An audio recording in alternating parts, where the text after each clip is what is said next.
Hey, what's going on everyone? This is Mike Kollin at MikeKollin.com. Alright, so I've got I've got a seminar coming up the 18th and 19th of this month, November 2023. And after, I'm going to introduce that a little bit, and then after that I'm going to actually take a clip from Adam where he talks about something that I did.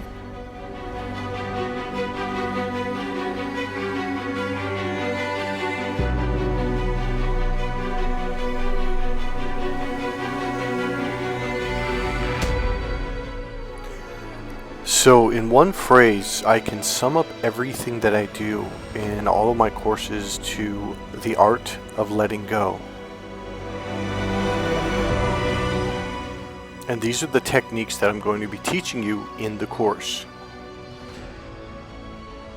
They are physical and emotional techniques not only to help you to ground, but to completely let go.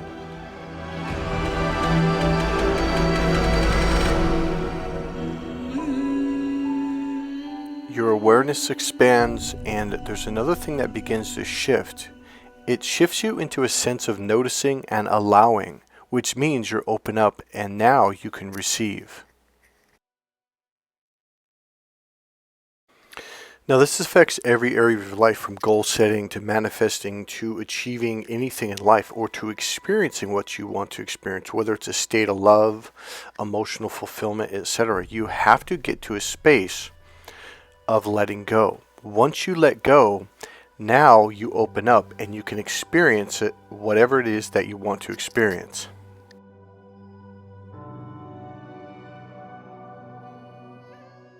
I'm going to give you a couple examples. So my niece had called me a while back. This was about, probably 4 or 5 years ago.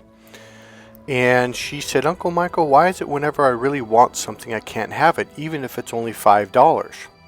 I go, "What do you mean?" She goes, "Well, there's this little toy, I think it's one of those fidget spinners. Those were pretty popular about 5 years ago." She goes, "It's only $5, and no matter where I go, the minute I get there, like, oh, we just sold the last one about 5 minutes ago." And she goes, "Uncle Michael, I've been trying to get a fidget for like 2 months now, and I can't find one, blah, blah, blah, blah." And so she goes, "And yet, when something that I really don't want, I always get." I go, "Well, what do you mean?" She goes, "My mom just bought me a car." And I was like, "What?" Now, they're not rich, by the way. I go, "What do you mean she bought you a car?" Now, she was going off to college. She goes, "Yeah, she just showed up with a car. I think it was like a 2 or 3 year old car." And I was like, "Are you kidding me?" She's like, "No, it's my first car." She goes, "I didn't even really want one." And that right there is the secret. She just revealed it.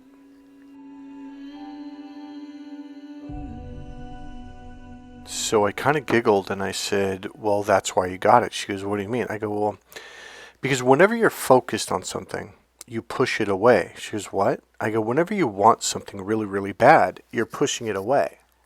So wanting, again, is not having. So when you don't want something really bad, you just kind of imagine having it because you don't really want it. And the other thing is, when you focus, you're using your push energy, so you keep pushing it away.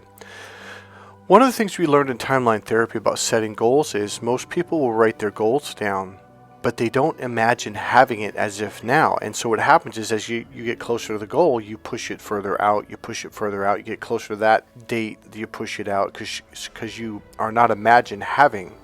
When you imagine having, it comes.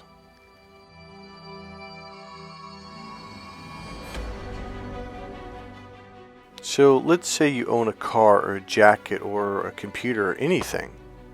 Well, you already have it. Like right now, you're obviously using some kind of device. You're holding it, you're looking at it, whether it's a cell phone or a laptop or whatever.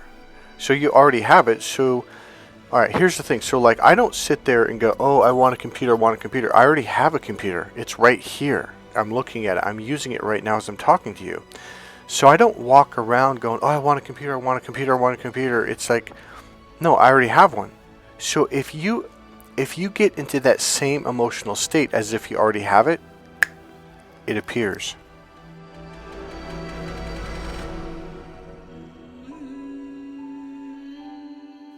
Now, one of the things is you need to experience the actual energy, being around someone who can help your energy to shift, okay? So when I work with people in person or even over the phone, they begin to sense a shift in their energy. It's because it's my energy that they're sensing, that their body is physically feeling. When you begin to physically feel this energy, okay, so when I first went to, I was doing a level, Reiki level 1 attunement, okay? I forget how many sessions. It's been a long time. I think it was 6 or 8 sessions. I began to feel something that was different, and I didn't quite know what it was. And when I began to tune into it, I was like, this is the energy that's shifting. So once I began to feel it, I became more conscious of it. Okay, by the way, this is the hotel we're going to be doing the training at. This is in San Rafael, California, about 17 minutes north of the Golden Gate Bridge, San Francisco. Alright, so another example. Okay, so I kept hearing about how to ground yourself energetically and emotionally so you can be clear-headed, your anxiety goes away, and you just feel really good. You just feel connected, you feel solid, you feel emotionally grounded. It's a really good feeling to have, okay? Now, back in the day, I kept going these courses and paying and learning techniques, and nothing worked. And I was like, this is a bunch of bullshit. And I really thought it was, excuse my language. Until I met this energy healer, and she goes, did you actually really do the techniques? I'm like, well, what do you mean? Well, while I was doing the techniques in my head, I was like, oh, this isn't going to work. This isn't going to work. So I wasn't really visualizing and physically doing the techniques. So I never got to experience that sense of clarity, that sense of feeling just expanded and had, I don't know, like being in tune. So here's what happened. She is a very, very grounded person, okay? And one of the first things when I walked into her office is when we started to interact, that's something that I began to notice. She was just really solid, and there was something just different about her. So what was happening was my energy, my physical body was beginning to have the physical experience of it. I was beginning to go, oh, okay, what's this? And then when she did the energy with me, it allowed me to have the experience of what it means to be emotionally grounded. And then I was like, oh, this feels great. Oh, okay. And your mind's clear, your heart's clear, you're solid. You just feel really good inside. So now I started working with my clients, and I began to have them have the same experiences. So they would come in with this doubt, oh, I've heard this a lot, blah, blah, blah. What I would do is the same thing she did with me. I would ground myself first. And then what happened was their energy began to recognize what it was, and it began to follow. So essentially what I'm doing is I'm leading and or guiding your energy into being emotionally grounded. Sorry, cough there. Emotionally grounded.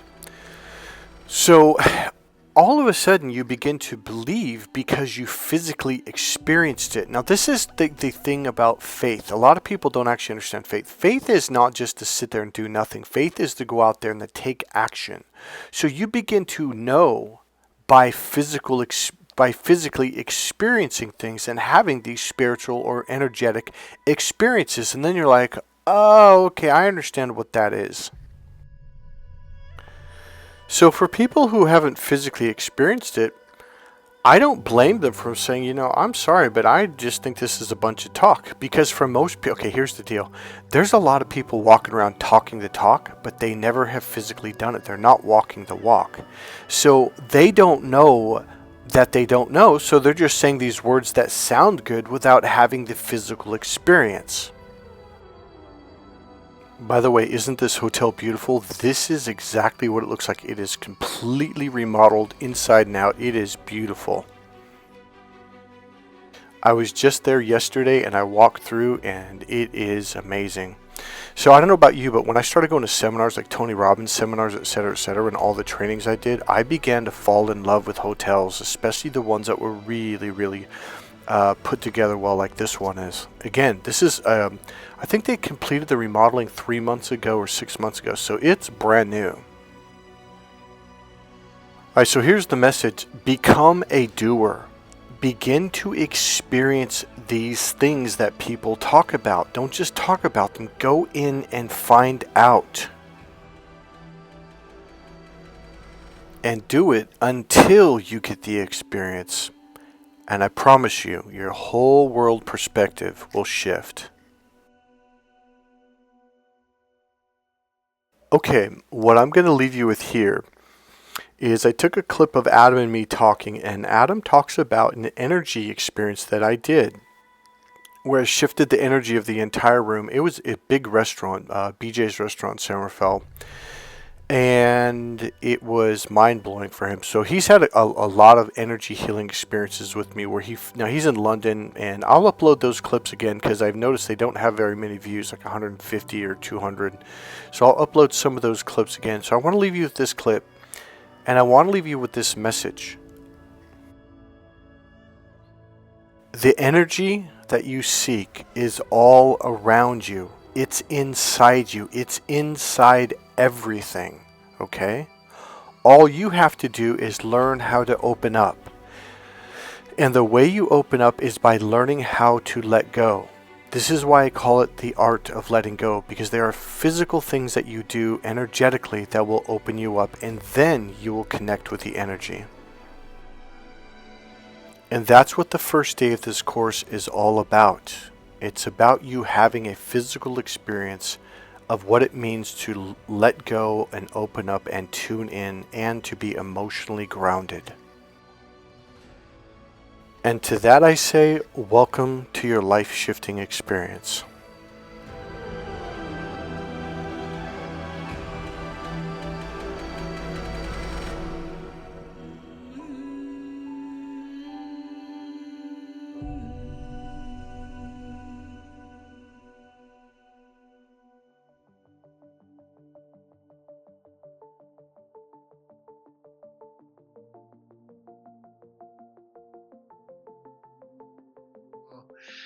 So Adam you know what? Let's throw it into this session. Adam, I can assure you that Adam has had absolute life-changing, mind-blowing experiences with me. And one of the first ones, and I'm going to let Adam talk about it, was we went to a restaurant. It's called BJ's. It's an American-style burger, hamburgers, chicken salads, all kinds of, I don't know how to, there's a name for that style, but it's a big restaurant, and I mean big. It's super tall ceilings, big that way, all the way over this way. Yeah. And so we had sat down, and I'll let you take over after I do this, Adam had mentioned, like, God, it's really loud here, because there was 150 plus people. Yeah. There was a lot of people, plus the waiters and waitresses and dropping stuff and, yelling it in the kitchen. It was loud, and children are, it was really, and Adam was, wow, it's kind of loud here. And I had said, oh, would you like me to turn it down? And I remember that. So it was crazy. I could hear kids screaming. I could hear like plates smashing everywhere. I was like, what's going on in this place? It's like, it's insane, right? And then Mike looks at me, he's like, would you like me to turn that down? And I'm like looking at him like, what does he think it is, a fucking radio station or something? And then I was like, yeah, sure. And he just looks at me, well, actually kind of through and past me. I don't know, it's like, there's this very like calm eye. All I can say is his eyes kind of dilated. And then suddenly, the frequency of the room, I know this sounds crazy, but like, at first I was like, it's just by chance. It just lowered down, and it came to this stillness. And then the whole room was, quiet. If I dropped a coin or my keys on the floor, you would hear that. It was pitch silent. And, do you want to carry on with the rest of the story, or should I carry on? You're doing good. So like, I think Mike just was like, do you want me to put the volume back on? And I'm like, I don't know if he said exactly that. I think it was something like that. No, because what it was I could see in your eyes. Okay, so what happened was, it is literally, and then I'm going to explain the way Adam said it to me before we talked about this. It was like this thing dropped down, and I think you said you could feel it, and then expanded out. Is that what you said last time? Yeah, it was kind of, yeah. It it was like a sonar energy, you know, just like and it expanded out, yeah. and it was waves. And as my energy went out, it silenced the entire Right. restaurant, literally, to where you could hear a pin drop. And I'm not joking. It was, and you, if I don't know if you were looking around, but a few people were like confused. What the hell?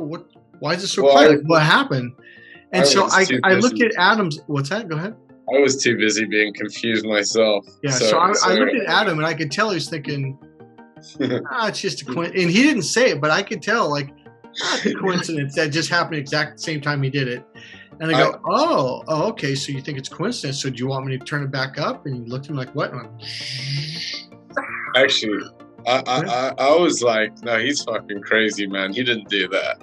Yeah. That's what I was thinking, because, you know, I'd never met Mike. And then he did it again, and he did it again, and again, and again, multiple times. It was like dropping it down. Go ahead. 4 or 5 times. It was getting loud, then he'd drop it down. And I was just like, oh my God. When the penny dropped, as in when it clicked, I was like, oh, holy shit. He's literally lowering the frequency of the room. Yeah.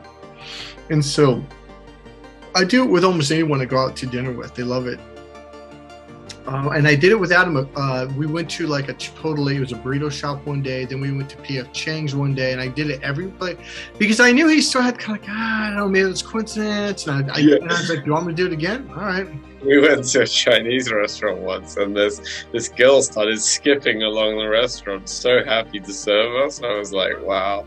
What's going on, man? She's literally skipping past the tables to get back just to serve us. I was like, wow, she's happy. Yeah. Anyways, I think we should wrap this up. Is there anything else you want to say about the energy healing side? Because that's really what this was about. But you don't have to. It's fine. I just think that it could help with regulating your sleep. It could help you to feel peaceful. It could help reset.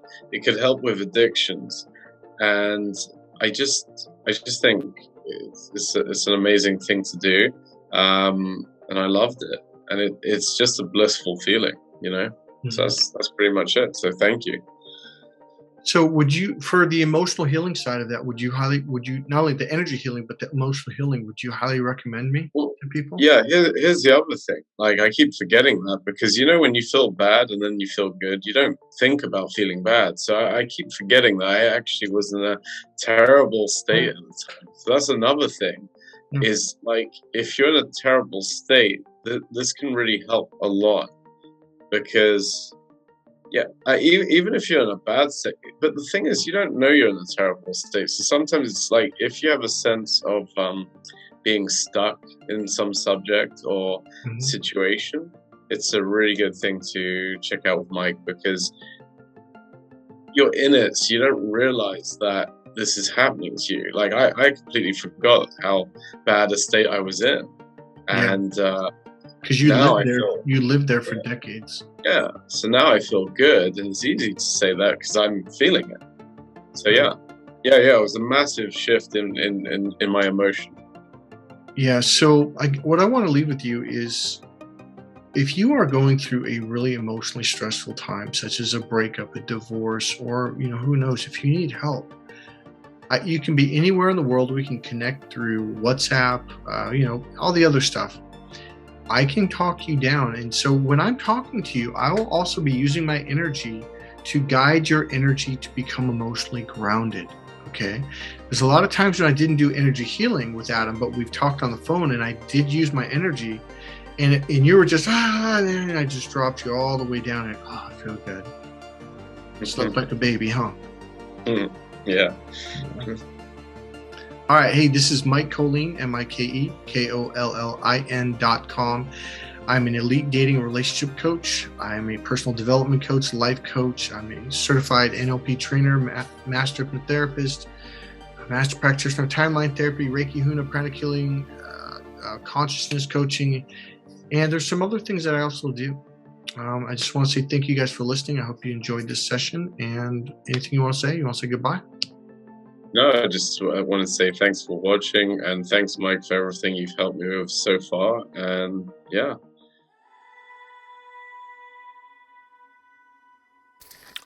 Okay everyone, that's it for this video. I hope you enjoyed it. I hope it introduced something to you that maybe you weren't quite aware of before. You can shift your energy and you can heal. If I could leave you with one message, something that I continually hear and see on other YouTube channels is people will literally say, well, you can't heal from narcissist abuse. That is absolutely not true. You absolutely can heal from narcissist abuse. In fact, I'm going to go as far to say the whole purpose of narcissist abuse is for you to heal those deep wounds that you've had your entire life, because they dig them up, they pull them up, whereas you shove them down to hide from them. Now they're revealed, the wounds are reopened, so you can finally heal them once and for all to become a more healed, whole, and solid human being. And this will make you a much more powerful being, and that is the purpose and intention for you to be here on the planet right now.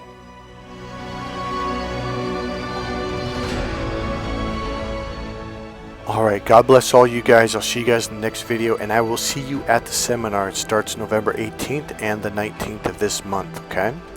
God bless you guys. If you like this video, click subscribe, click the like button, make a comment. And if you want, go ahead and make a donation. There is a donation button. It's a PayPal link right there in the description box below the video. God bless you guys.